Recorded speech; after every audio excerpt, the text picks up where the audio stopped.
WhatsApp guys, कैसे हो सभी। उम्मीद करते हैं दोस्तों आप लोग बहुत अच्छे होंगे।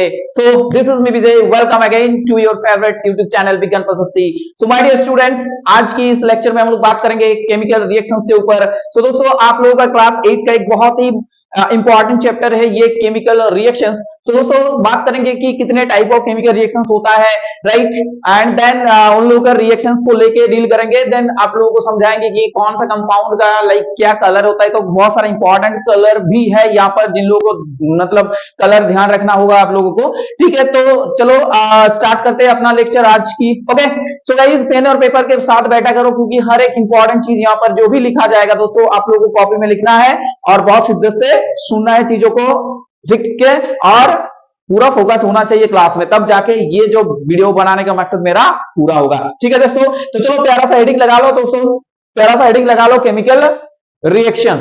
ओके, क्या हेडिंग लगाना है? Chemical reaction, chemical reaction. ठीक है, तो देखो ये है आपका क्लास 8, क्लास 8 आईसीएससी। ओके, समझ में आया आप लोगों को? चलो अब देखो दोस्तों क्या है कि ये चैप्टर जो है, इस चैप्टर को स्टार्ट करने से पहले कुछ इंपॉर्टेंट बात आप लोगों को बताएंगे। ठीक है, तो ध्यान से सुनो मेरे बात को। देखो क्या होता है कि कोई भी एक केमिकल इक्वेशंस को लिखने के टाइम क्या चीज ध्यान में देना होना है। एक स्टूडेंट को केमिकल इक्वेशंस के बारे में क्या चीज पता होना चाहिए, बस वही चीज बताएंगे। ठीक है, तो देखो कोई भी एक केमिकल इक्वेशंस को हम जब लिखते हैं तो कैसे लिखते हैं? मान लो कि ए लिखे प्लस बी लिखे, ठीक है, उसके बाद हम लोग क्या मिला, सी प्लस डी। तो देखो दोस्तों क्या होता है कि केमिकल इक्वेशन में, एक केमिकल इक्वेशन में क्या होता है, इस साइड जो है इधर मतलब जो हम लोग को चाहिए इनिशियली क्या बोला जाएगा? रिएक्टेंट बोला जाएगा। क्या बोला जाएगा? रिएक्टेंट बोला जाएगा। समझ में आया?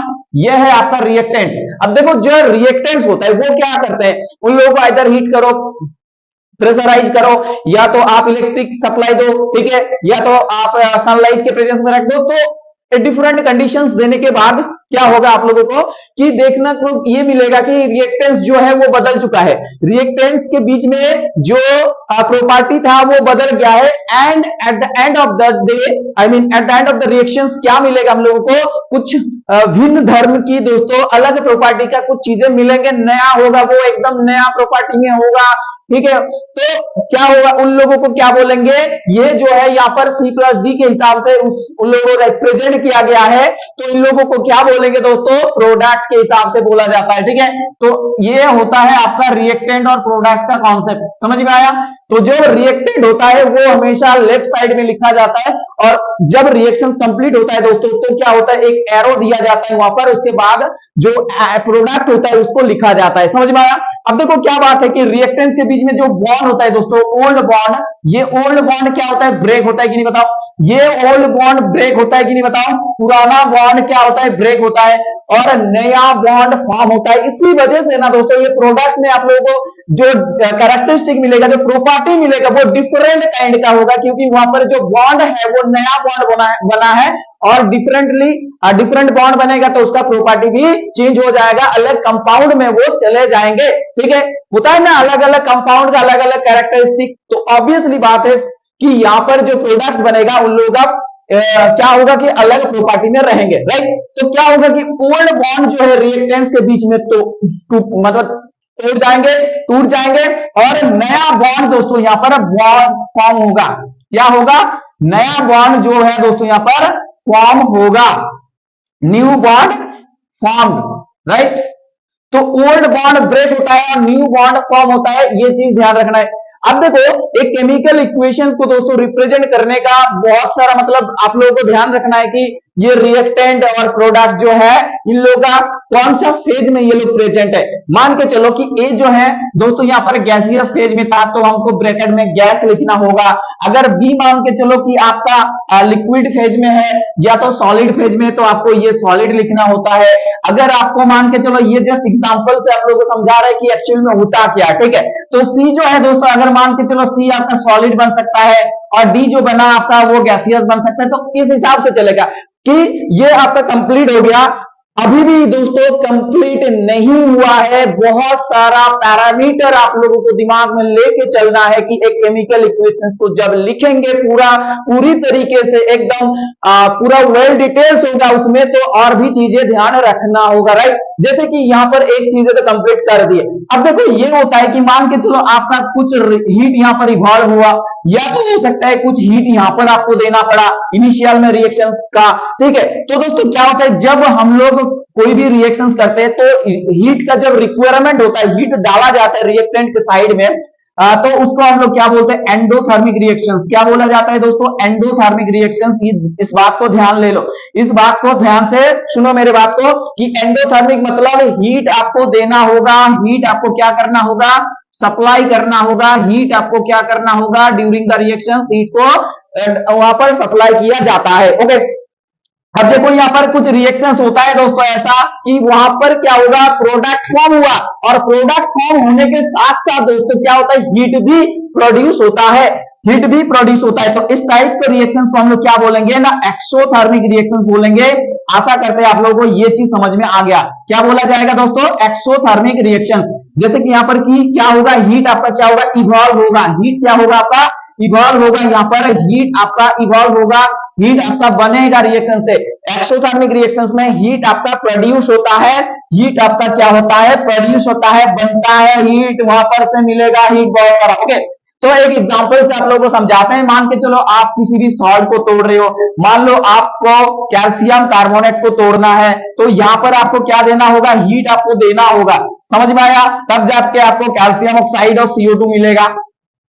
यस अब देखो ये जब किसी भी हाइड्रोकार्बन को आप क्या करोगे, कंबाशन करोगे किसी भी हाइड्रोकार्बन का, तो कार्बन डाइऑक्साइड साथ में वाटर और साथ में दोस्तों यहाँ पर energy in the form of heat and light मिलेगा, ठीक है। हीट एंड लाइट क्या मिलेगा, एनर्जी मिलेगा। समझ में आया कि नहीं बताओ, ये चीज आप लोगों को क्लियर हो गया कि नहीं बताओ, ये चीज आप लोगों को पल्ले पड़ गया कि नहीं बताओ, कि एक्सोथर्मिक सर और एंडोथर्मिक अभी तो कभी नहीं भूलेंगे हम लोग, इतना अच्छे तरीके से आप समझा दिए, समझ में आया। अब देखो और भी बहुत सारा चीजें हैं जो कि ध्यान में रखना है। मान के चलो एक रिएक्शन हो रहा है सर, तो वो क्या हुआ, कुछ प्रोडक्ट बना, और ऐसा भी हो रहा है प्रोडक्ट बन गया फिर वो वापस भी आ रहा है। मतलब क्या है सर कि रिएक्टेंट से तो प्रोडक्ट बन गया, रिएक्टेंट से तो प्रोडक्ट बन गया, अब क्या हुआ, कुछ प्रोडक्ट इस साइड से भी आ रहा है, मतलब प्रोडक्ट से रिएक्टेंट के पास भी वो पहुंच रहा है दोस्तों। मतलब रिवर्सिबिलिटी जो है, रिवर्सिबल वाला चीजें अगर होता है कहीं पर रिवर्सिबल, तो वो भी हम लोगों को मेंशन करना पड़ता है। रिवर्सिबिलिटी जो होता है दोस्तों वो भी मेंशन करना पड़ता है अगर उसमें है तो। एज फॉर एग्जांपल अगर हम लोग बात करें तो एमोनिया का जो फॉर्मेशन होता है दोस्तों हेबर प्रोसेस में, ध्यान देने वाली बात है, ये हेबर प्रोसेस एक ऐसा प्रोसेस है जहां पर हम लोग नाइट्रोजन और हाइड्रोजन को लेने के बाद उसमें आयरन कैटालिस्ट के प्रेजेंस में दोस्तों 450 डिग्री सेंटीग्रेड और कोवल्ट मॉलिब्डेनम प्रोमोटर के ऊपर जो है वो रिएक्शंस करते हैं उसको लेके, तो डेफिनेटली यहाँ पर एमोनिया फॉर्म होता है। तो देखो यहाँ पर क्या बात है कि नाइट्रोजन सर ले लिया, यस नाइट्रोजन गैस लेने के बाद क्या हुआ दोस्तों, हाइड्रोजन गैस ले लिया, ठीक है। अब देखो ये लोग क्या होगा, यहाँ पर जो है यहाँ पर आयरन कैटालिस्ट देना होगा, मॉलिब्डेनम प्रोमोटर देना होगा, लगभग 450 के आसपास आपको टेम्परेचर का रखना होगा। डेफिनेटली आप लोगों को ये देखने के लिए मिल जाएगा कि अमोनिया यहाँ पर प्रोड्यूस हो गया है, ठीक है। ये आगे में जाके देखोगे आप लोग की रिएक्शंस में बहुत सारा मतलब प्रेशर वगैरह ये टेम्परेचर चेंज करके प्रोडक्ट का जो है वैल्यू चेंज होता रहता है, ठीक है। तो ये लास्ट अटेलियर प्रिंसिपल जो आगे में जाके आप लोग पढ़ोगे तो वो चीज वहां पर होगा, ठीक है। तो देखो यहाँ पर क्या है कि ये रिवर्सिबिलिटी का एक रिएक्शन है। अब देखो बहुत सारा एसिड बेस रिएक्शन आप लोग को मिल जाएंगे जो कि रिवर्सिबिलिटी का दिखाते हैं, रिवर्सिबल होता है।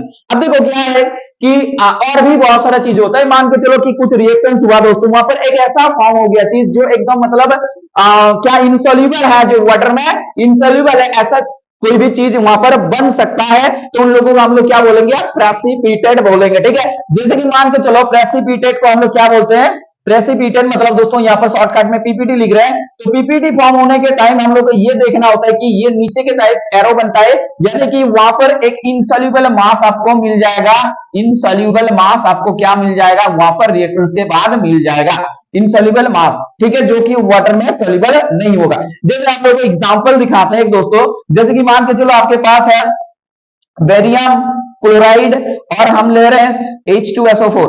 अब देखो क्या होगा यहाँ पर, ये बेरियम सल्फेट दोस्तों बन जाएगा BaSO4। यहाँ पर आपको ये चीज मिलेगा जो कि इनसॉल्युबल है। तो अगर ऐसा रिएक्शंस में इनसॉल्युबल पार्ट कोई भी पीपीटी आ रहा है, प्रेसिपिटेट आ रहा है, तो उसको दिखाने के लिए आप लोगों को क्या दिखाना होगा कि नीचे की तरफ एरो और ये सॉलिड होता है। ठीक है, तो इतना सारा चीज आप लोगों को ध्यान में रखना है कि केमिकल इक्वेशंस को जब लिखते हो, समझ में आया। अब देखो बैलेंस जब करते हैं ना दोस्तों, बैलेंस, तो बैलेंस करने का जो मेन मतलब बेसिक है, मेन जो बेसिस है दोस्तों, वो है आपका मास का कंजर्वेशन होना। यानी कि रिएक्टेंट के साइड जो भी मतलब एटॉम्स है उन लोगों का नंबर जो होगा, प्रोडक्ट साइड में नंबर ऑफ एटॉम्स सेम होगा। और इसको आप लोगों को हीट एंड ट्रायल से क्या करना होगा, बैलेंस करना होगा। और भी बहुत सारा तरीका है, बट हीट एंड ट्रायल में ज्यादातर लोग करते हैं। ठीक है, तो और भी एक तरीका है दोस्तों एल्जेब्रिक, तो वो भी आप लोगों को सिखाएंगे। ठीक है, एक वीडियो में पूरा कैसे बैलेंस करोगे उसको लेके आएंगे।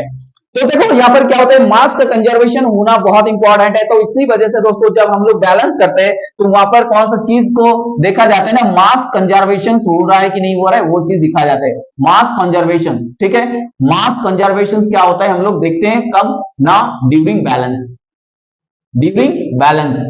तो बैलेंसिंग में हम लोग ये चीज ध्यान रखते हैं कि हाँ, रिएक्टेंट साइड और प्रोडक्ट साइड क्या होना चाहिए, नंबर ऑफ एटॉम्स जो है वो सेम होना चाहिए, इक्वल होना चाहिए। देखो एक एग्जांपल देते तो आप लोगों को बहुत अच्छे से समझ में आएगा।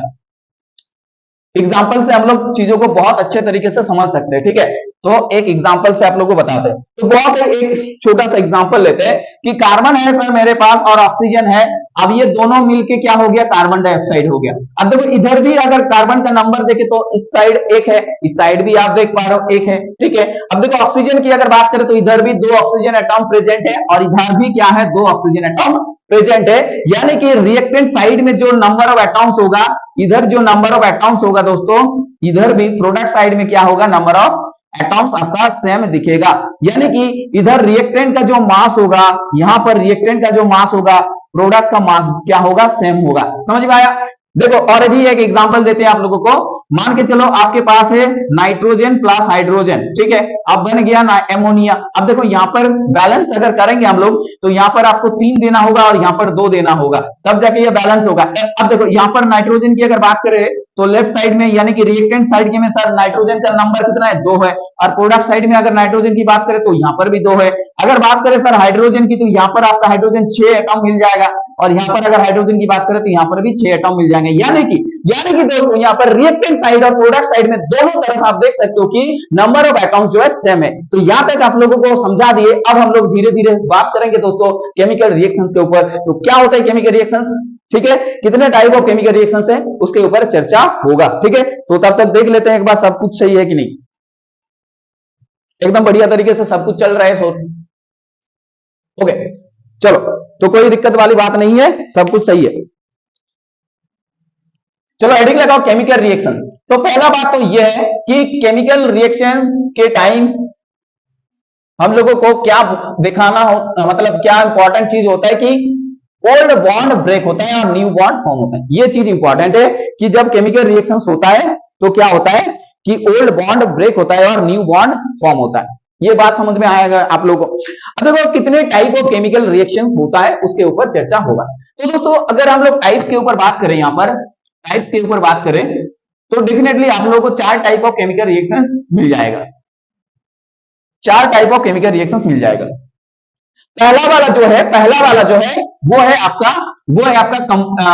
क्या है बताओ, कॉम्बिनेशन रिएक्शन। क्या है, कॉम्बिनेशन रिएक्शन। ये आपका पहला टाइप है कॉम्बिनेशन रिएक्शन। ये आपका पहला टाइप है कॉम्बिनेशन रिएक्शन। देखो उसके बाद हम लोग बात करेंगे decomposition reaction. Decomposition reaction, decomposition reaction. हर एक बात को दोस्तों अच्छे तरीके से समझो, पूरा चीज क्लियर कर देंगे एकदम। ठीक है, डीकंपोजिशन रिएक्शन अब देखो हो जाएगा यहां पर डिस्प्लेसमेंट रिएक्शन। यहां पर हो जाएगा आपका displacement reaction, displacement reaction. Okay, अब देखो बात करेंगे double displacement, double displacement reaction, double displacement reaction, double displacement reaction. Double displacement reaction. समझ में? तो ये चार टाइप दोस्तों यहां पर लिख दिया आप लोगों के सामने कि कॉम्बिनेशन रिएक्शंस होगा, उसके बाद डिकम्पोजिशन रिएक्शंस होगा, डिस्प्लेसमेंट रिएक्शंस होगा और डबल डिस्प्लेसमेंट रिएक्शंस होगा। क्या होता है हर एक बात को हम लोग बहुत अच्छे तरीके से समझेंगे। तो देखो कॉम्बिनेशंस का रिएक्शंस का मतलब क्या होता है? कॉम्बिनेशन मतलब क्या होता है सर कि दो चीज मिल जाना, दो चीज मिल जाना, दो चीज फ्यूज हो जाना, जो दो चीज क्या हो जाना, ज्वाइन कर जाना। ठीक है, तो दो रिएक्टेंट है आपके पास, दो रिएक्टेंट क्या हो रहा है, ज्वाइन हो रहा है और एक ही रिएक्टेंट प्रोडक्ट में बदल रहा है। मान के चलो आपके पास जो है दोस्तों यहाँ पर ये एक रिएक्टेंट है और ये एक रिएक्टेंट है, दोनों रिएक्टेंट को क्या कर दिया हम लोग, ज्वाइन कर दिए, तो एक चीज मिल गया, तो इसको हम लोग क्या बोलेंगे, कॉम्बिनेशन रिएक्शन बोलेंगे। अब देखो एक बात इंपॉर्टेंट है कि कोई भी रिएक्शन आप लोग कर रहे हो, मान लो कि क्या होता है कि रिएक्शन करने के टाइम कुछ आप लोगों को बाहर से अप्लाई करना होता है, लाइक कुछ रिएक्शंस ऐसा होगा कि आप लोगों को हीट देना पड़ रहा है, कुछ रिएक्शंस ऐसा होगा कि आप लोगों को लाइट के प्रेजेंस में करना पड़ रहा है, कुछ रिएक्शंस ऐसा होगा दोस्तों कि आप लोगों को इलेक्ट्रिक स्पार्क करना होता है, कुछ रिएक्शंस ऐसा होता है कि बहुत मतलब आपको कैटलिस्ट की रिक्वायरमेंट होता है। हाँ ठीक है, तो इतना सारा चीजें आप लोगों को ध्यान में रखना है, राइट। तो कोई भी रिएक्शंस जो होता है ना, उस टाइम आप लोगों को इतना सारा चीजें जो है ध्यान में रखना होता है, क्योंकि हर टाइप का रिएक्शंस का जो दोस्तों अलग अलग क्या है, रिक्वायरमेंट्स होता है। समझ में आया? अलग अलग रिक्वायरमेंट्स होता है। समझ में आया? चलो अब देखो क्या है कि हम लोग आज की जो चर्चा रहेगा दोस्तों इस क्लास में, वो कॉम्बिनेशन रिएक्शंस के ऊपर पूरी आधारित होगा। ठीक है, तो आप लोग एक प्यारा सा हेडिंग लगाओ यहाँ पर, कॉम्बिनेशन रिएक्शंस एंड उसके टाइप। ठीक है, तो कॉम्बिनेशन रिएक्शंस दोस्तों हम लोग बात करेंगे, कॉम्बिनेशन रिएक्शंस को बहुत ही डिटेल तरीके से पढ़ेंगे यहाँ पर। कॉम्बिनेशन रिएक्शंस को दोस्तों क्या करेंगे, बहुत डिटेल तरीके से मेरे भाई यहाँ पर डिस्कस करेंगे। ठीक है, तो क्या होता है यहाँ पर कॉम्बिनेशन रिएक्शंस दोस्तों, किन लोगों के बीच में कॉम्बिनेशन होता है, किन लोगों के बीच में कॉम्बिनेशन हो सकता है। ठीक है, तो देखो हम लोगों को अगर पता है कि अगर मैटर को डिवाइड जब हम लोग किए थे तो उस टाइम क्या क्या मिला था, एलिमेंट्स मिला था, कंपाउंड्स मिला था कि नहीं बताओ। तो दोस्तों क्या होगा कि एलिमेंट्स और एलिमेंट्स के बीच में कॉम्बिनेशन हो सकता है, यस सर। और दोस्तों क्या होगा कि एलिमेंट्स और कंपाउंड्स के बीच में कॉम्बिनेशन हो सकता है, हम लोग कर सकते हैं, यस सर। अब देखो दोनों कंपाउंड्स को लेके भी क्या हो सकता है दोस्तों कि कॉम्बिनेशन हो सकता है। तो ये तीन टाइप हम लोग यहाँ पर पूरा अच्छे तरीके से एक्सप्लेन करेंगे। तो पहले तो आप लोग लिख लो यहाँ पर कि कॉम्बिनेशन हम लोग एलिमेंट्स और एलिमेंट्स के बीच में कर सकते हैं, एलिमेंट्स और एलिमेंट्स को लेके ये कॉम्बिनेशन हो सकता है। अब देखो ये भी हो सकता है कि एलिमेंट्स एक ले लिए, उसके बाद एक कंपाउंड्स ले लिए, ये भी आप कॉम्बिनेशन कर सकते हो। ठीक है, अब देखो दोनों कंपाउंड्स को लेके भी आप लोग क्या कर सकते हो, कॉम्बिनेशन कर सकते हो। दोनों कंपाउंड्स को लेके भी क्या कर सकते हो आप लोग, कॉम्बिनेशन कर सकते हो। ये बात समझ में आया कि नहीं आया आप लोगों को बताओ। तो पहला बात तो सर हम लोग एलिमेंट और एलिमेंट कहां एलिमेंट और एलिमेंट कॉम्बिनेशन करते हैं, वो चीज हम लोग देखेंगे। ठीक है, तो चलो आप लोगों को समझाते हैं कि क्या होता है एलिमेंट। तो बच्चों क्या होता है कि एलिमेंट का मतलब है कि आप उसमें देखोगे कि सिमिलर टाइप ऑफ एटॉम्स क्या है, प्रेजेंट है। ठीक है, और you can not cut it into smaller, आप उसको छोटा नहीं कर सकते हो। यानी कि दोस्तों एलिमेंट जो है वो आपको दिखेगा कि एक ही टाइप ऑफ एटॉम से बना है। समझ में आया? एलिमेंटल मॉलिक्यूल होता है ना, जैसे ऑक्सीजन हो गया, आपका क्लोरीन हो गया, हाइड्रोजन, तो these all are elemental molecule. यानी कि दोस्तों यहाँ पर एक ही type of same kind of similar type of atom से बना है, सिमिलर एटॉम से बना है। जैसे ऑक्सीजन, आपको ऑक्सीजन ही मिलेगा, आप जितना भी छोटा करो ऑक्सीजन से नाइट्रोजन नहीं मिलेगा, आप जितना भी छोटा करो नाइट्रोजन से फास्फोरस नहीं मिलेगा, अब जितना भी छोटा करो सल्फर से आयरन नहीं मिलेगा, अब जितना भी छोटा करो कोबाल्ट से निकेल नहीं मिलेगा। तो इसका मतलब है दे आर एलिमेंटल, उसके पास जो है similar kind of atom present है। समझ में आया?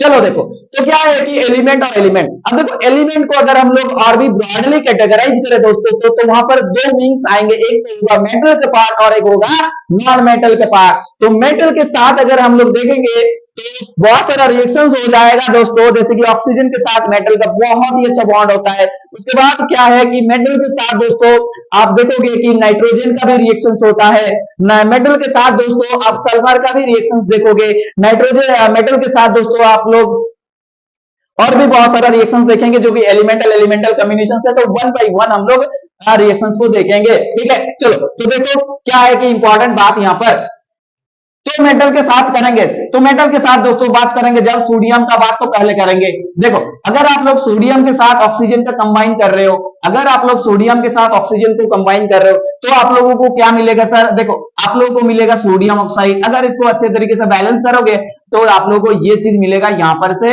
ये चीज मिलेगा यहां पर से। समझ में आया? इसको तो हटा दो। तो क्या है कि सोडियम और भी एलिमेंट है, ये भी क्या है दोस्तों यहां पर एलिमेंट है, ये भी आपका एलिमेंट है, और ऑक्सीजन भी जो है आपका क्या है, एलिमेंट है। तो दोनों एलिमेंट और एलिमेंट कंबाइन हुआ और एक कॉम्बिनेशन रिएक्शन यहां पर हो गया। देखो समझ में आया? अब देखो जो चीज बना है दोस्तों वो क्या है कि एक मेटल और ऑक्साइड को लेके बना है, एक मेटल और ऑक्सीजन के बीच में रिएक्शन बना है, तो डेफिनेटली इसका नाम होगा आपका मेटालिक ऑक्साइड। इसका नाम जो होगा ये आपका कौन सा कैटेगरी में आएगा, ये आपका आएगा दोस्तों मेटालिक ऑक्साइड में। और इसका नाम अगर आप लोग जानना चाहते हो तो लिख देते हैं सोडियम ऑक्साइड। यहां पर क्या नाम है इसका, इसका नाम होगा सोडियम ऑक्साइड। समझ में आया?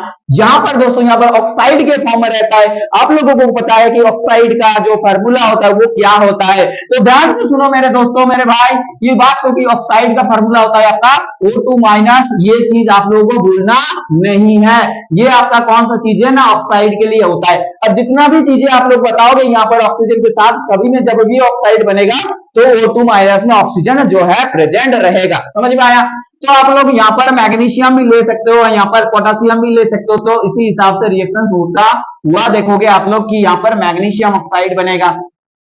अगर हम लोग बात करें दोस्तों कैल्शियम को लेके, तो कैल्शियम ऑक्सीजन के साथ रिएक्शन करेंगे तो कैल्शियम ऑक्साइड मिलेगा। समझ में आया? अगर आप लोग बात करो कि लेड की सर, तो लेड भी ऑक्सीजन के साथ रिएक्शन करेंगे और लेड ऑक्साइड बनाएंगे। ओके, अगर आप लोग बात करो आयरन की, तो आयरन भी ऑक्सीजन के साथ रिएक्शन करेंगे तो आयरन ऑक्साइड बनेगा। और भी अगर बात करें दोस्तों आयरन और भी ऑक्सीजन के साथ रिएक्शन करेंगे तो आपको Fe2O3 भी मिलेगा। ठीक है, अगर हम लोग बात करें कि मार्करी, तो मार्करी भी क्या होगा, ऑक्सीजन के साथ रिएक्शन करेंगे तो आपको क्या मिलेगा, मर्क्यूरिक ऑक्साइड मिलेगा। ठीक है, अगर आप लोग बात करो कैडमियम की, तो कैडमियम भी अगर ऑक्सीजन से रिएक्शन करें तो आपको क्या मिल जाएगा, कैडमियम ऑक्साइड। समझ में आया? तो इतना सारा चीज आप लोगों को ध्यान में रखना है। कॉपर अगर दोस्तों यहाँ पर बात करें तो कॉपर भी ऑक्सीजन के साथ रिएक्शन करेंगे तो क्या होगा, आपका कॉपर ऑक्साइड बनेगा। और भी दोस्तों कॉपर रिएक्शन करते हैं ऑक्सीजन के साथ, तो यहाँ पर क्यूप्रिक ऑक्साइड भी, क्यूप्रस ऑक्साइड भी मिलेगा।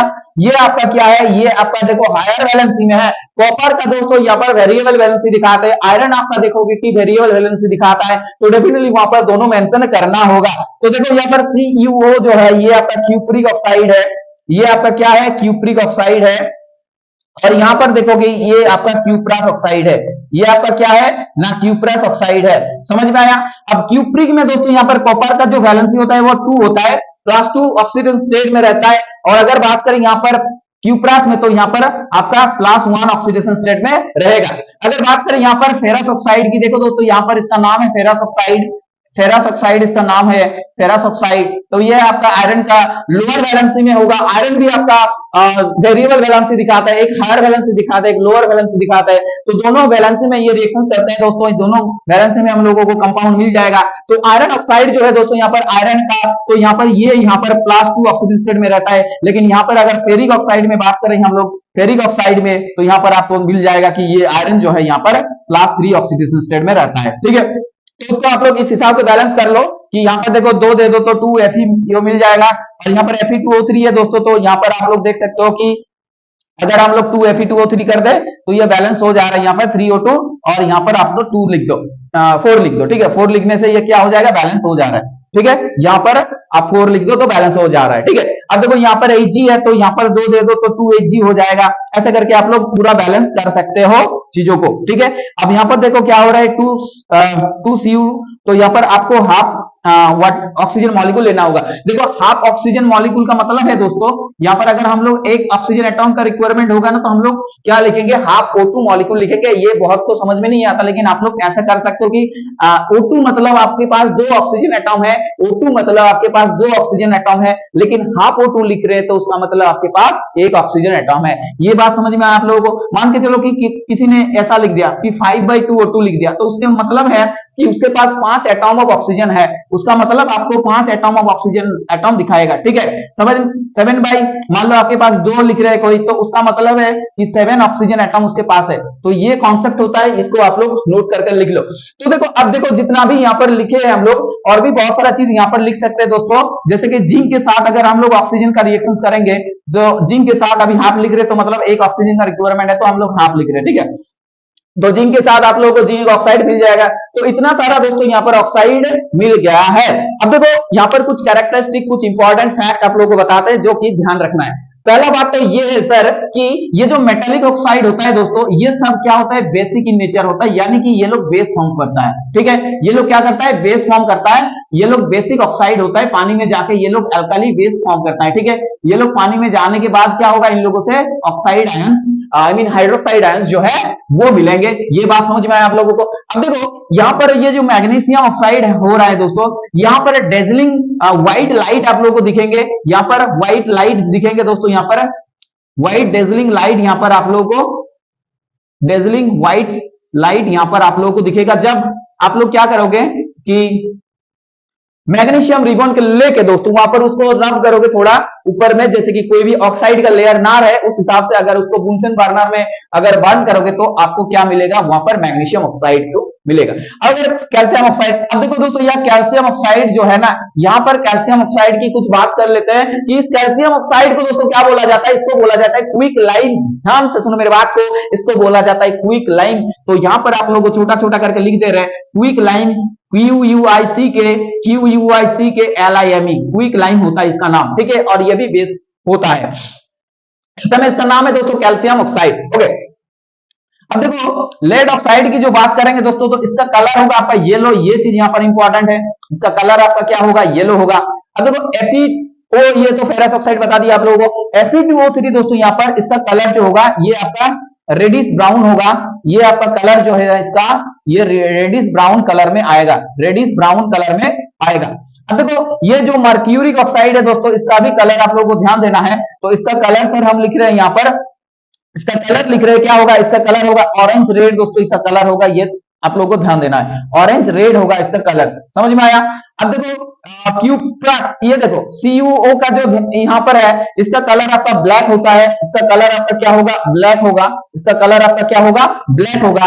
और अगर हम लोग क्लास 1 की बात करें दोस्तों, तो इसका कलर आपका क्या हो जाएगा ना, इसका कलर हो जाएगा सर रेड। तो इतना सारा बात। अब देखो यहाँ पर जो है ना, यहाँ पर एक क्वेश्चन आता है आप लोगों का कि देखो जिंक ऑक्साइड जब हॉटेड कंडीशन में रहेगा दोस्तों, जब हॉटेड कंडीशन में रहेगा तो उसका कलर क्या होगा, और अगर इसको कोल्ड कंडीशन में लेके जाए तो क्या होगा इसका कलर। तो दोस्तों क्या होता है कि जब हॉटेड कंडीशन में रहता है तो यहाँ पर जिंक का क्रिस्टल से जो ऑक्सीजन होता है ना, वो ऑक्साइड के फॉर्म में बाहर चला जाता है, मतलब जो ऑक्साइड होता है यहाँ पर वो हट जाता है वहां पर ऑक्सीजन के हिसाब से। तो वहां पर वैकेंट क्रिएट होता है, और वो वैकेंसी क्रिएट जो होता है ना वहां पर, जैसे मान के चलो ये जिंक का जो है ये स्ट्रक्चर बना रहे हैं, तो यहाँ पर जिंक है, यहाँ पर ऑक्साइड है, यहाँ पर जिंक है, यहाँ पर ऑक्साइड है। तो क्या होता है जब आप लोग वहां पर गर्म करोगे, तो गर्म करने के बाद क्या होता है दोस्तों, जो गैसियस होता है, मतलब जो मान लो कि ऑक्सीजन यहाँ पर हट गया, तो जब ऑक्सीजन हट जाता है तो जिंक क्या है, जिंक मेटल है कि नहीं बताओ। तो जिंक आपका मेटल है, तो जिंक क्या कर देंगे, जिंक 2+ बनाता है, +2 इलेक्ट्रॉन। तो दोस्तों जब ये वैकेंट स्पेस रहता है और ऑक्साइड जो है एनायोनिक फॉर्म में है वहां पर, तो वो वैलेंसी फुलफिल करने के लिए जो आपका न्यूट्रल होता है ना ZNO, तो नॉर्मली चार्ज बैलेंस करने के लिए दोस्तों क्या होगा कि इलेक्ट्रॉन जो है यहाँ पर वैकेंट स्पेस में क्या हो जाएगा, आ सकता है। तो इलेक्ट्रॉन्स यहाँ पर वैकेंट स्पेस में आ जाएगा। तो अभी पहले क्या था वहां पर ऑक्साइड था, अब वहां पर इलेक्ट्रॉन्स आके बैठ गया। तो इसी वजह से दोस्तों जब ऑक्साइड वहां पर प्रेजेंट था तो वहां पर कोई भी कलर नहीं था, लेकिन जब इलेक्ट्रॉन आ गया, इलेक्ट्रॉन जो ऑक्युपाइड जो सेंटर हो गया, उसको हम लोग क्या बोलेंगे, फर्मी सेंटर, और इसके वजह से क्या होता है, इसका कलर येलो कलर में आ जाता है। ये चीज आप लोगों को थोड़ा ध्यान देना है। तब ये जो एक्सप्लेनेशन आप लोगों को बताया वो आप लोगों का नहीं है, बट अच्छे तरीके से अगर आप लोगों को समझना है चीजों को कि क्यों इसका कलर ऐसे हो रहा है, तो डेफिनेटली आप लोग इतना तो समझ सकते हो, ठीक है। तो बहुत आसान तरीके से समझा दिया दोस्तों कि ऑक्साइड जो होता है वो हट जाता है और उसके प्लेस में इलेक्ट्रॉन ऑक्युपाई कर लेते हैं आके प्लेस, ओके। तो ये फर्मी सेंटर होता है, इसी वजह से ये कलर यहाँ पर येलो आता है, समझ में आया। अब देखो जब कोल्ड होता है दोस्तों, तो ऑक्सीजन बोलता है चलो हट, यहाँ से हटाओ, तो मेरा प्लेस है, तुम क्यों बैठे हो, तो इलेक्ट्रॉन्स को दोस्तों वहां पर हटा देते हो और फिर से ऑक्सीजन आके वहां पर बैठ जाता है, तो फिर से कलर क्या हो जाता है, आपका व्हाइट कलर हो जाता है जब इसका जब जब ये कोल्ड होता है। ठीक है, तो इतना सारा बात आप लोगों को इस हिसाब से बता दिए कि एलिमेंट एलिमेंट। और भी देखो दोस्तों बहुत सारा और भी रिएक्शन अभी भी बाकी है, तो तब तक कैमरा भाई साहब सब कुछ सही चला रहा है कि नहीं बताओ। ठीक है, सब कुछ सही चल रहा है, कोई भी दिक्कत वाली बात नहीं है, एकदम बढ़िया तरीके से। अब देखो दोस्तों यहाँ पर ऑक्सीजन को छोड़ो, अभी हम लोग बात करेंगे सल्फर के ऊपर। ठीक है, तो सल्फर भी बहुत सारा चीजें बनाते हैं, यहाँ पर देख पाओगे आप लोग कि सल्फर के साथ भी बहुत सारा रिएक्शन हो रहा है। इसको हटा देते हैं पहले। जैसे सल्फर के साथ दोस्तों अगर बात करें तो सल्फर के साथ भी बहुत सारा रिएक्शन होगा। ठीक है, सल्फर के साथ भी बहुत सारा रिएक्शन आप लोगों को दिख जाएगा यहां पर। तो पहला पॉइंट बात करेंगे हम लोग सोडियम को लेके। ठीक है, तो सोडियम, ये देखो सल्फर के साथ रिएक्शंस करेंगे तो आपको बनेगा सोडियम सल्फाइड Na2S। ये बात समझ में आ गया। तो देखो यहां पर सल्फाइड फॉर्म में है दोस्तों, ये कॉन्सेप्ट क्लियर कर लो कि यहां पर क्या है ना, सल्फाइड फॉर्म में है। तो सल्फाइड फॉर्म में है तो मतलब क्या है, H2 माइनस है। तो जितना भी चीजें हम यहां पर लिखेंगे सब H2 माइनस में उसका आयन जो है प्रेजेंट रहेगा, तो उस हिसाब से आप लोग उसका केमिकल फार्मूला भी लिख सकते हो। जैसे कि यहां पर अगर बात करें मैग्नीशियम की दोस्तों, तो मैग्नीशियम सल्फाइड बनेगा MgS। ठीक है, अगर बात करें कैडमियम तो सल्फर के साथ रिएक्शंस करेंगे, कैडमियम सल्फाइड बनेंगे। ठीक है, उसके बाद अगर बात करें हाइड्रोजन की तो वो भी सल्फर के साथ रिएक्शंस करेंगे तो क्या बनेगा, H2S। अगर जिंक की बात करें तो जिंक भी सल्फर के साथ रिएक्शंस करेंगे और क्या बनेगा, ZnS बनेगा। अगर लेड की बात करें दोस्तों यहाँ पर, तो लेड भी सल्फर के साथ रिएक्शंस करेंगे, PbS बनाएगा। तो देखो ये जितना भी मेटल है यहाँ पर, ये भी +2 में रहता है, ये भी +2 में रहता है, ये भी आपका +2 में रहता है, ये भी आपका +2, इसका ऑक्सीडेशन स्टेट ये वैलेंसी दिखाता है। तो ये जितना भी दोस्तों यहाँ पर +2 का वैलेंसी है, सब में देखो आपका केमिकल फार्मूला इस हिसाब से मिल जाएगा, MgS मेटल S, फिर ये इसमें। ठीक है, लेकिन जहां पर उसका वैलेंसी +1 होता है वहां पर आपको ये 2 लेना होगा। तो आप लोग देख सकते हो बहुत आसान तरीके से कि मान लो कि सोडियम और सल्फाइड के बीच में हम लोग मॉलिक्यूल बनाएंगे। ठीक है, कंपाउंड बनाएंगे, तो ये सोडियम का बैलेंस कितना होगा, 1 होता है, तो 1 लिखेंगे। इसका क्या होता है -2, तो -2 नीचे लिखेंगे। तो आप लोग देख पा रहे हो कि ये फॉर्मूला आ रहा है Na2S। तो इस हिसाब से चलता है सारा चीज, इस हिसाब से क्या होता है, सारा चीज चलता है यहाँ पर। ये चीज समझ में आया आप लोगों को। अब देखो आयरन के साथ भी रिएक्शन होगा दोस्तों, आयरन के साथ भी जो है, आयरन के साथ भी आप लोग कर सकते हो ये। चलो कॉपर के साथ भी कर सकते हो, कॉपर तो क्यूप्रिक सल्फाइड, आप आयरन के साथ ये चीज कर सकते हो, आयरन सल्फाइड होगा FeS। जिंक के साथ भी तो कर लिया हम लोग, यस। कैडमियम के साथ भी कर लिए, मरकरी के साथ भी होगा दोस्तों, Hg+H AgS।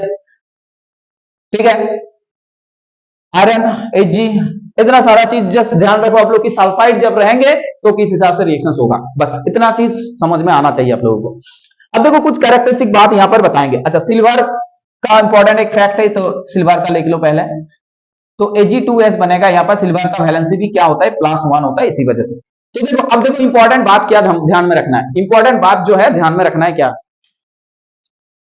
पहला बात तो ये सर कि ये जो है ना कलर, CDS का जो कलर है वो मेरे को ध्यान में रखना है, H2S का जो स्मेल है वो ध्यान में रखना है। ठीक है, उसके बाद जो है दोस्तों यहाँ पर Ag2S का जो कलर है वो ध्यान में रखना है, बस इतना सारा ध्यान में रख लो तो काम बन जाएगा आप लोगों का। ठीक है, चलो अब देखो क्या है कि CDS का जो कलर है दोस्तों यहाँ पर क्या होगा, येलो कलर के आएगा, ये क्या होगा, येलो कलर के, तो ये चीज ध्यान में रखना है। अब देखो यहाँ पर जो H2S का जो स्मेल होगा दोस्तों, इसका जो स्मेल होगा ये बहुत ही बदबूदार होता है। तो ऑब्वियसली ये जो आपका रॉटन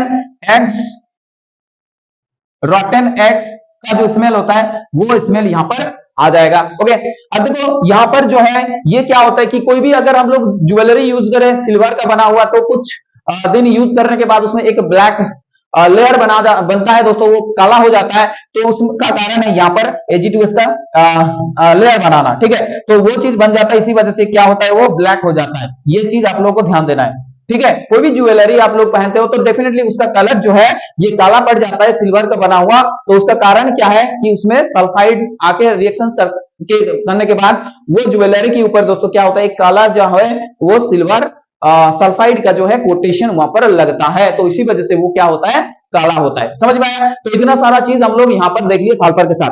अब देखो और भी बहुत सारे फैक्ट्स है। अगर हम लोग बात करें दोस्तों कि क्या एलिमेंट एलिमेंट और भी क्या चीज हो सकता है, देखो क्लोरीन के साथ भी बहुत सारा चीजें यहाँ पर हो सकता है, तो दो चार आप लोगों को समझा देते हैं कि क्लोरीन के साथ सर कैसे होता है चीजें। तो देखो सोडियम और क्लोरीन के बीच में अगर हम लोग रिएक्शंस करें तो बहुत अच्छे तरीके से समझ जाओगे आप लोग कि क्या बनने वाला है। कि सोडियम के साथ मान लो कि क्लोरीन का रिएक्शन हो रहा है, तो यहां पर क्या बनेगा, सोडियम क्लोराइड। समझ में आया?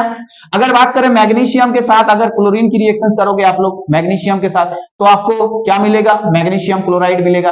ठीक है, अगर मान के चलो एल्यूमिनियम के साथ आप क्लोरीन का रिएक्शन कर रहे हो, तो आपको क्या मिलेगा, देखो यहाँ पर एल्यूमिनियम क्लोराइड मिलेगा कि नहीं बताओ, AlCl3। ठीक है, यहां पर ये चीज मिलेगा, राइट। अगर मान के चलो आपके पास Fe है और आप क्लोरीन के साथ रिएक्शंस कर रहे हो, तो डेफिनेटली आपको ये FeCl2 मिलेगा।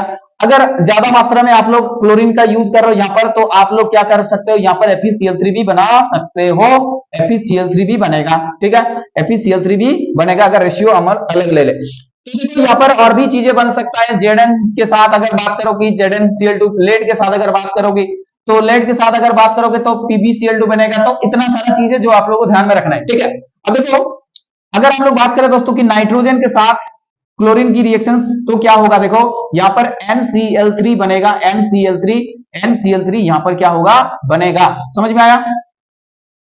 ओके, अगर हम लोग बात करें दोस्तों यहाँ पर हाइड्रोजन के साथ, तो हाइड्रोजन भी क्या होगा, क्लोरीन के साथ रिएक्शंस करके क्या बनाएगा, HCl बनाएगा।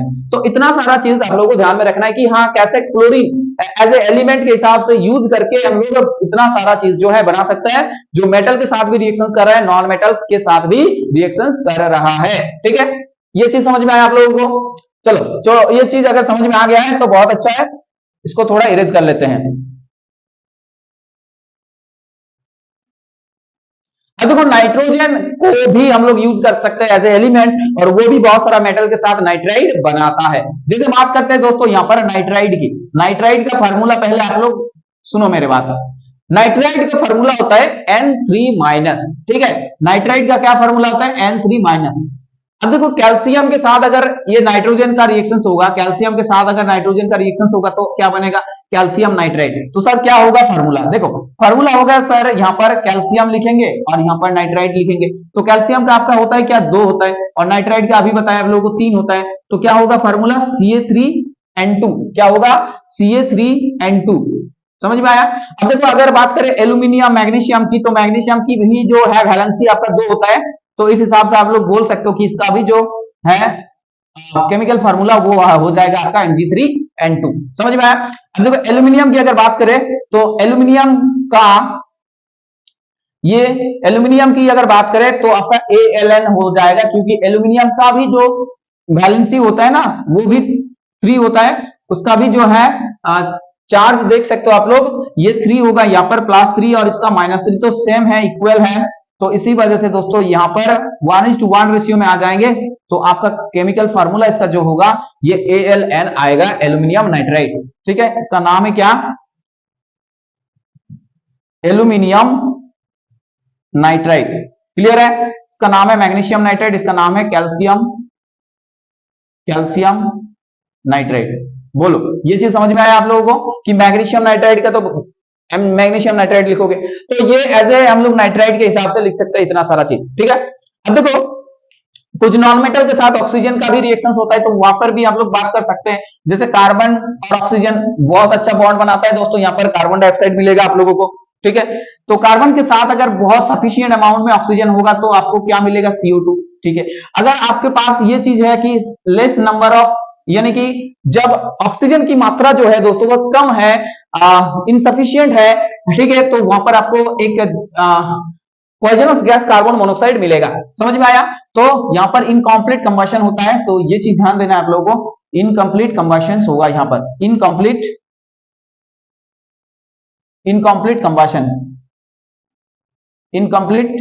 कंबशन। ठीक है, और यहां पर क्या होता है, पूरा कंप्लीट कंबशन होता है। समझ में आया? अब देखो अगर हम लोग बात करें दोस्तों यहाँ पर सल्फर के साथ अगर ऑक्सीजन को रिएक्शन करें तो यहाँ पर क्या बनेगा, सल्फर डाइऑक्साइड, जो कि एयर पॉल्यूशन के लिए दायी है। अब देखो नाइट्रोजन के साथ अगर बात करें, नाइट्रोजन और ऑक्सीजन, तो यहाँ पर भी क्या मिलेंगे, यहाँ पर आपको नाइट्रोजन ऑक्साइड डाइऑक्साइड मिल जाएगा।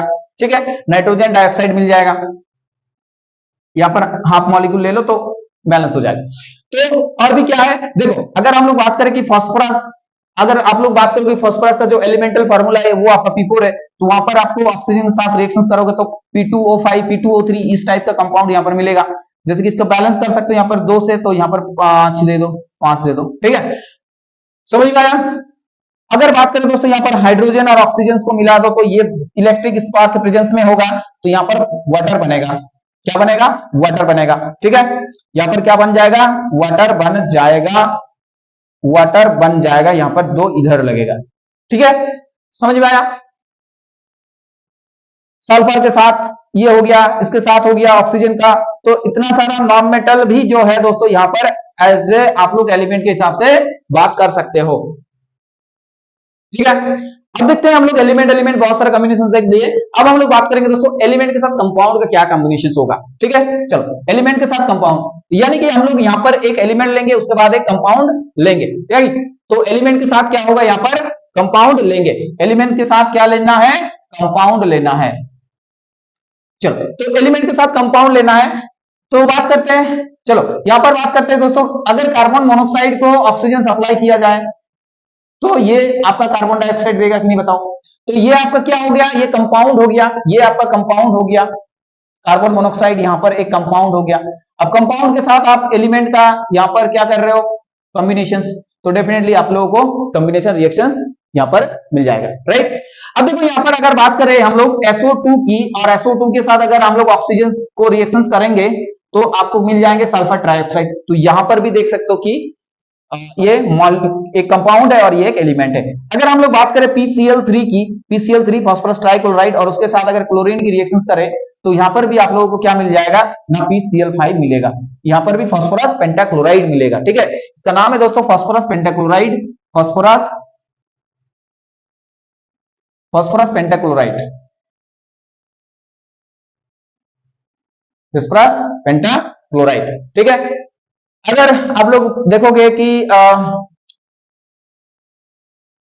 PCl5 हो गया, SO2 के साथ कर सकते हो ये मॉलिक्यूल, और भी मॉलिक्यूल ले सकते हो आप लोग, जैसे SO2 हो गया, PCl3 हो गया, कार्बन मोनोऑक्साइड के साथ कर रहे हो।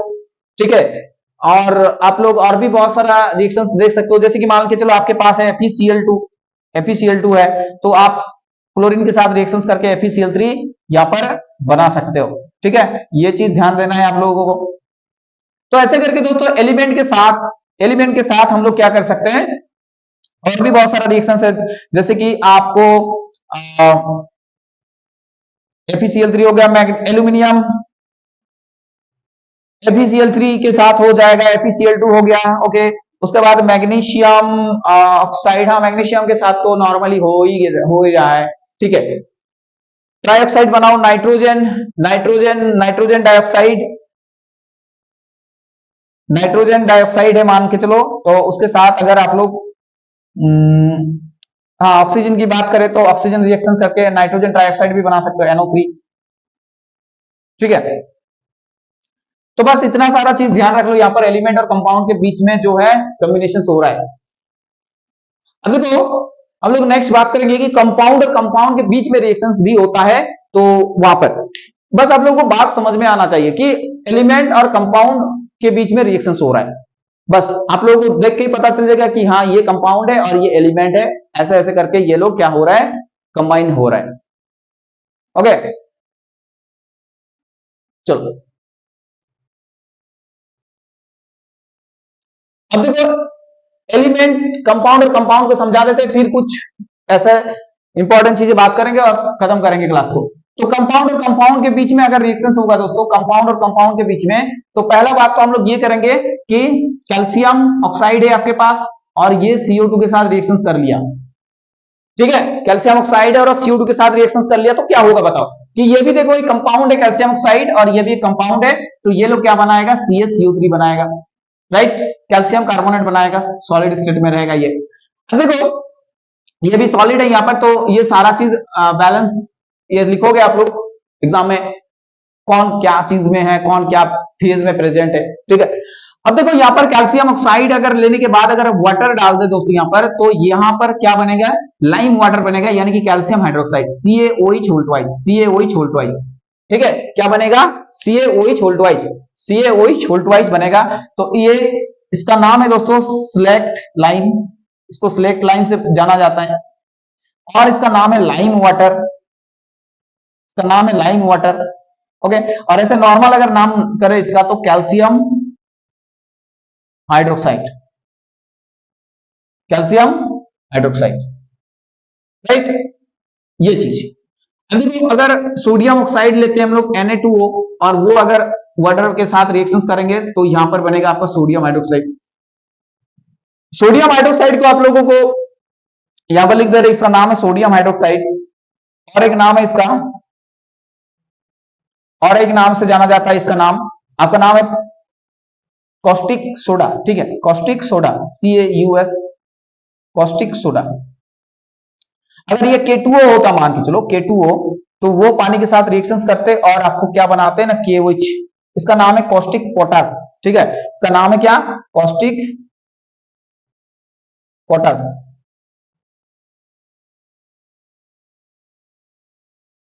ठीक है, इसका नाम है कॉस्टिक पोटास।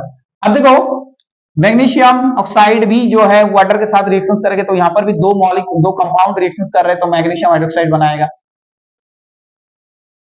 देखो नाइट्रोजन NH3 और NH3 और Cl2 HCl, ये दोनों मॉलिक्यूल रिएक्शंस करेंगे और बनाएगा आपका व्हाइट फ्यूम्स। ये चीज यहां पर इंपॉर्टेंट है कि ये जो सॉलिड बनेगा यहां पर दोस्तों, ये व्हाइट फ्यूम्स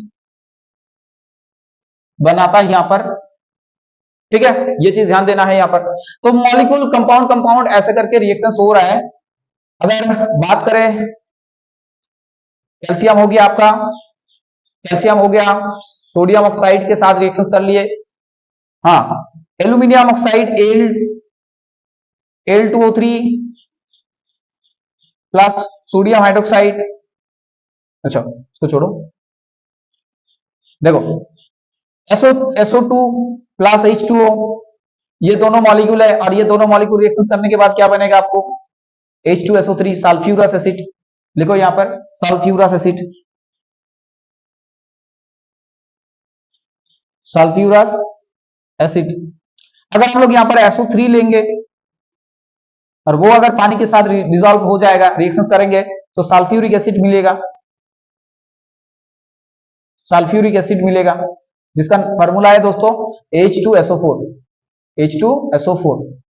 अगर नाइट्रोजन N2O5 नाइट्रोजन पेंटॉक्साइड ले और उसके साथ उसको अगर पानी के साथ उसको रिएक्शंस करवाए, तो डेफिनेटली आपको नाइट्रिक एसिड वहां पर मिलेगा, HNO3। ठीक है, तो ये है आपका नाइट्रिक एसिड। तो आप लोग देख पा रहे हो कि हर केसेस में दो कंबाइन हो रहे हैं और एक चीज प्रोडक्ट फॉर्म हो रहा है, नाइट्रिक एसिड। क्या हो रहा है, दो चीज वहां पर देखो कि कंबाइन हो रहा है, दो चीज कंबाइन हो रहा है और एक यहां पर प्रोडक्ट मिल रहा है। इतना सारा बात आप लोगों को आई होप समझ में आया है। तो कुछ और भी फैक्चुअल बात कर लेते हैं, उसके बाद क्लास का जो है एंड करेंगे।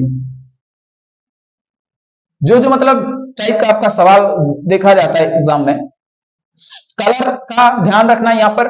ठीक है, अब देखो अगर आप लोग ऐसा करोगे कि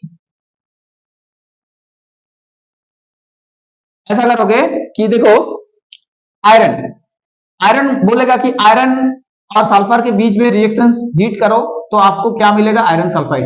अब देखो यहां से क्या सवाल बनेगा कि आयरन एक एलिमेंट है, सल्फर एक एलिमेंट है, दोनों कंबाइन करने के बाद क्या चीज बनेगा, पहला तो बात ये है। उसके बाद देखो एक चीज कि आयरन यहां पर भी प्रेजेंट है और यहां पर भी प्रेजेंट है। अब बताओ कि दोनों जगह आयरन प्रेजेंट है, बट डिफरेंस क्या है दोनों में, डिफरेंस क्या, अंतर क्या है। अंतर यह है कि यहां पर जो आयरन है एलिमेंटल फॉर्म में, तो उसका मैग्नेटिक प्रॉपर्टी रहेगा। यहां पर क्या है कि मैग्नेटिक, ये मैग्नेटिक होगा, बट यहां पर लॉस करेंगे मैग्नेटिक प्रॉपर्टी कि लॉस्ट इट्स मैग्नेटिक प्रॉपर्टी। ये चीज इंपॉर्टेंट है कि नहीं बताओ, कि यहां पर जो है ये आयरन का मैग्नेटिक प्रॉपर्टी रहेगा, अब लेकिन यहां पर प्रेजेंट नहीं रहेगा। ओके, अब देखो जब थंडरिंग होता है राइट, तो वहां पर लगभग आपका 3000 डिग्री के आसपास टेम्परेचर क्रिएट होता है, तो उस टाइम क्या होता है दोस्तों कि नाइट्रोजन और ऑक्सीजन गैस वापस में मिल जाते हैं एक दूसरे के साथ और नाइट्रोजन ऑक्साइड्स बनाते हैं। ठीक है, यहाँ पर नाइट्रोजन ऑक्साइड और भी डिफरेंट टाइप ऑफ ऑक्साइड बनते हैं और वही चीज जब एसिड रेन के हिसाब से नीचे आता है। एसिड रेन पता है आप लोगों को कि ये जितना भी एयर पोल्यूटेंट्स है, गैसेस है, जो metallic oxide non metallic oxide है, वो पानी के साथ डिजोल्व होकर क्या बनाते हैं, एसिड। तो ये चीज इंपॉर्टेंट है, लिख लो कि नॉन मेटेलिक ऑक्साइड, इसीलिए बोले आप लोग कुछ फैक्चुअल बात बल अभी भी बात बाकी है। ठीक है, तो नॉन मेटेलिक ऑक्साइड जो है ये आपका क्या है, एसिडिक इन नेचर होता है, यानी कि ये लोग एसिड फॉर्म करते हैं, एसिडिक इन नेचर। ओके, क्या होता है, ये लोग एसिडिक इन नेचर होता है।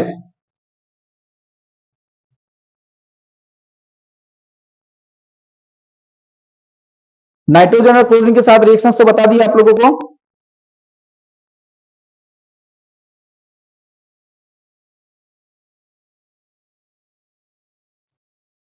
नाइट्रोजन और क्लोरीन के साथ रिएक्शंस बता दें। वहां पर एक इंपॉर्टेंट चीज है जो ध्यान देना है कि देखो नाइट्रोजन और क्लोरीन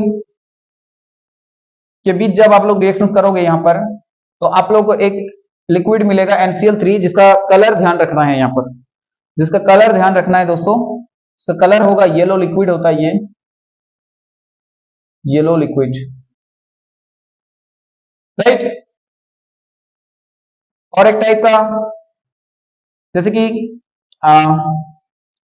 सोडियम ऑक्साइड है, सोडियम ऑक्साइड है, वो अगर वाटर के साथ रिएक्शंस करे तो क्या होगा, ये तो ऑलरेडी बात कर लिया हम लोग, बेसिक ऑक्साइड बनेगा।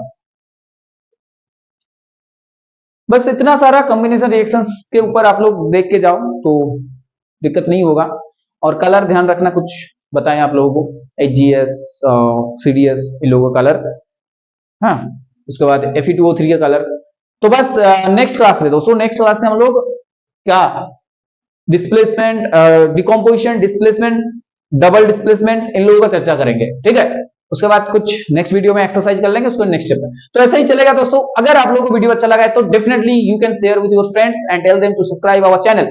एंड बहुत अच्छे से आप लोग इसको रिवाइज करो, लिख कर रखो कॉपी में। एंड बहुत सारा चीज दोस्तों यहाँ पर होने वाला है, तो definitely stick to this channel, बहुत अच्छे से इसके साथ जुड़े रहो और दोस्तों को भी बताओ इसके बारे में। ठीक है, और आप लोगों को जो भी क्वेरीज है दोस्तों, तो आप लोग यहाँ पर कमेंट सेक्शन में बताओ, तो आप लोगों को जवाब मिल जाएगा उसका। ठीक है, कोई भी दिक्कत नहीं होगा, कोई भी आप लोगों को दिक्कत होने नहीं देंगे, ये वादा है। ठीक है, तो कोई भी मतलब स्टडी रिलेटेड कि किसी का मान लो कि रूटीन नहीं फॉलो कर पा रहे हो, कैसे पढ़े, तो इतना सारा बहुत सारा क्वेरीज होता है ना कि आप लोग दुविधा में हो कि कैसे मतलब स्टडी करें, लाइक बहुत सारा चीज होता है। तो आप लोग मेरे साथ बात भी कर सकते हो दोस्तों। तो मेरा नंबर आप लोगों को यहाँ पर दे रहा है कि ये नंबर मेरे को कॉल भी कर सकते हो आप लोग। ठीक है, तो किसी भी परेशानी को लेके आप लोग अगर दिक्कत में हो तो कोई भी परेशान होने का बात नहीं है। ठीक है, आप लोग मैसेज करो या कॉल करो, कहीं से भी हो आप लोग, कोई भी दिक्कत नहीं है। तो दोस्तों मिलते हैं नेक्स्ट क्लास में, नेक्स्ट वीडियो में, और तब तक के लिए आप लोग बहुत अच्छे तरीके से पूरा एकदम फ्रेश माइंड में पढ़ाई करते रहो। ठीक है, चलो, okay, bye, thank you everyone, take care.